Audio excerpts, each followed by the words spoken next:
Nasceu no dia 30 de novembro de 1874, prematuro de 2 meses, no seio da nobre e aristocrática família Spencer.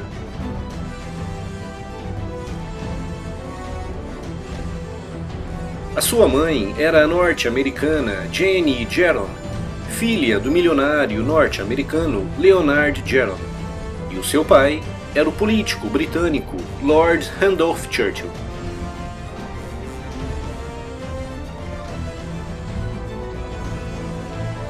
Churchill era uma criança rebelde e com resultados medíocres na escola, mas na adolescência dedicou-se com primor à matemática e à história, destacando-se como um dos melhores alunos da sua turma, no prestigiado Colégio Harrow, que formou, dentre muitos outros ilustres, 2 reis, 8 primeiros ministros e vários membros do parlamento.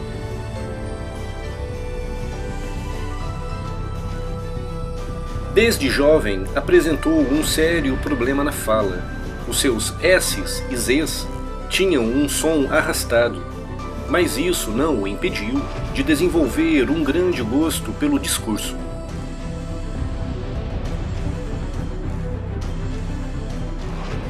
Após falhar por 3 vezes, em 1893 conseguia finalmente entrar para o prestigiado Colégio Militar Real de Sandhurst, formando-se em 8º lugar na sua turma de 150 alunos, ingressando em 1895 como 2º tenente no 4º Regimento de Cavalaria. Em 1895, trabalhou como correspondente de guerra para um jornal britânico na Guerra Cubana de Independência, tendo recebido seu batismo de fogo no dia do seu 21º aniversário.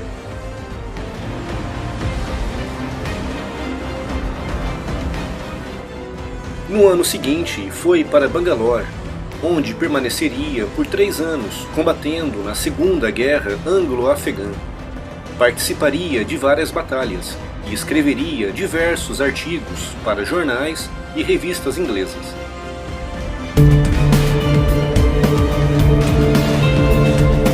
Em 1898 seria transferido para o Egito, servindo no 21º Regimento de Lanceiros, no Sudão, onde participaria numa das últimas cargas britânicas de cavalaria da história, na Batalha de Omdurman. Em 1899, após perder as eleições para um assento no parlamento britânico, rumou para a África do Sul para cobrir a Segunda Guerra dos Boers.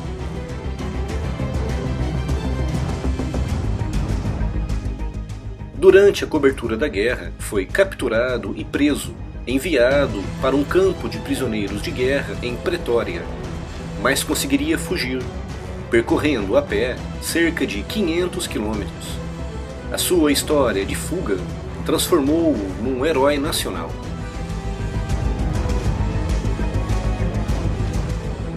No entanto, ao invés de regressar a casa, insistiu para permanecer na África do Sul, onde participaria de uma série de batalhas, contribuindo ativamente para a vitória britânica naquele conflito.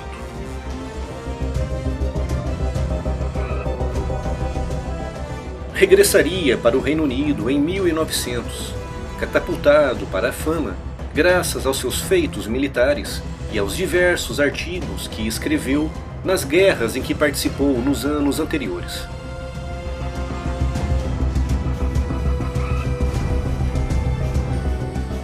Ingressou no Parlamento Britânico em 1900, associando-se imediatamente ao Partido Conservador.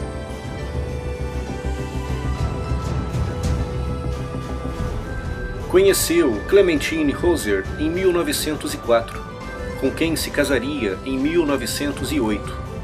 Juntos teriam 5 filhos.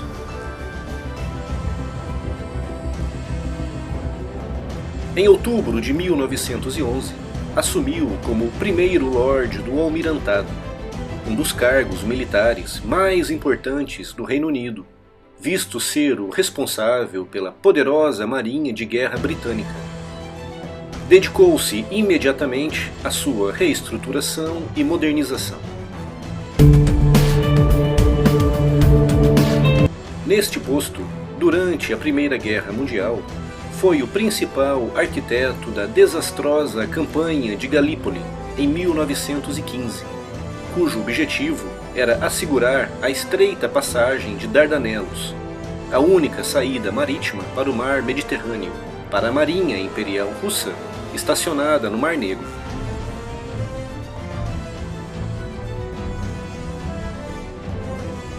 O plano idealizado por Churchill consistia em atacar as defesas costeiras otomanas no estreito, seguido por um desembarque anfíbio que teria por função conquistar toda a península de Dardanelos, permitindo que os navios aliados pudessem cruzar o estreito em segurança.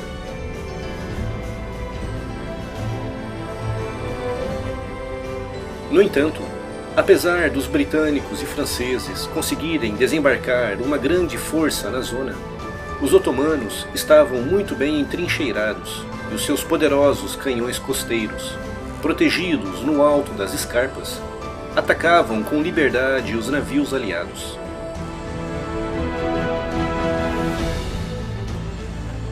A campanha foi um desastre militar completo, resultando na morte de mais de 60 mil turcos e 50 mil britânicos e franceses. A repercussão foi muito má, levando à demissão de Churchill do posto de primeiro Lorde do Almirantado. Após a Revolução Comunista na Rússia e o surgimento da União Soviética, foi uma voz ativa no parlamento britânico contra o risco da expansão do comunismo pela Europa, considerando-a uma terrível ameaça.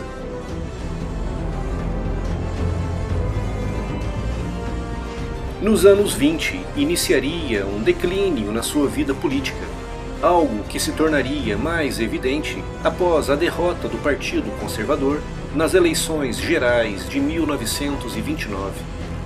Passaria grande parte dos anos 30 em relativo isolamento político, dedicando-se à leitura e à escrita.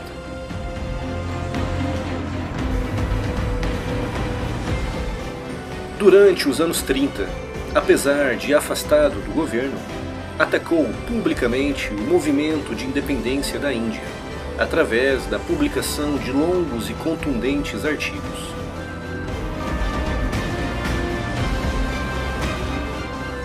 A partir de 1933, após a subida de Hitler ao poder na Alemanha, e quando se tornou evidente que o partido nazista estava rearmando o país, Churchill foi das poucas vozes que se levantou contra aquilo que considerava uma séria ameaça à estabilidade da Europa Central.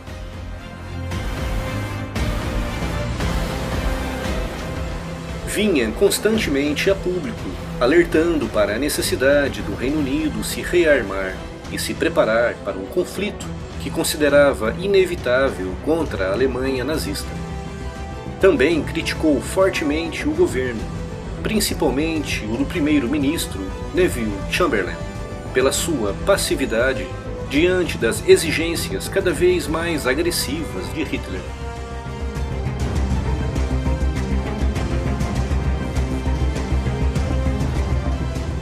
Após Chamberlain assinar com Hitler o Acordo de Munique, em setembro de 1938, que deu à Alemanha carta branca para anexar vastas regiões da Tchecoslováquia, Churchill veio a público dizendo: "A Inglaterra teve a chance de escolher entre a guerra e a vergonha. Ela escolheu a vergonha, e por isso terá a guerra."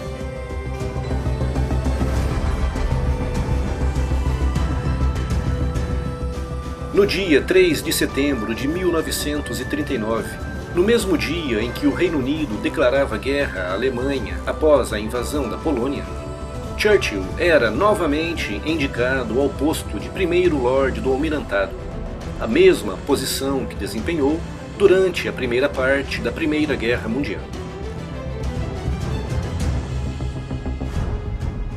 No dia 10 de maio de 1940, Poucas horas antes da invasão alemã da França, e diante do fracasso britânico na defesa da Noruega, o governo de Chamberlain não resistiu e caiu, abrindo caminho para a nomeação de Winston Churchill para o cargo político máximo, o de primeiro-ministro.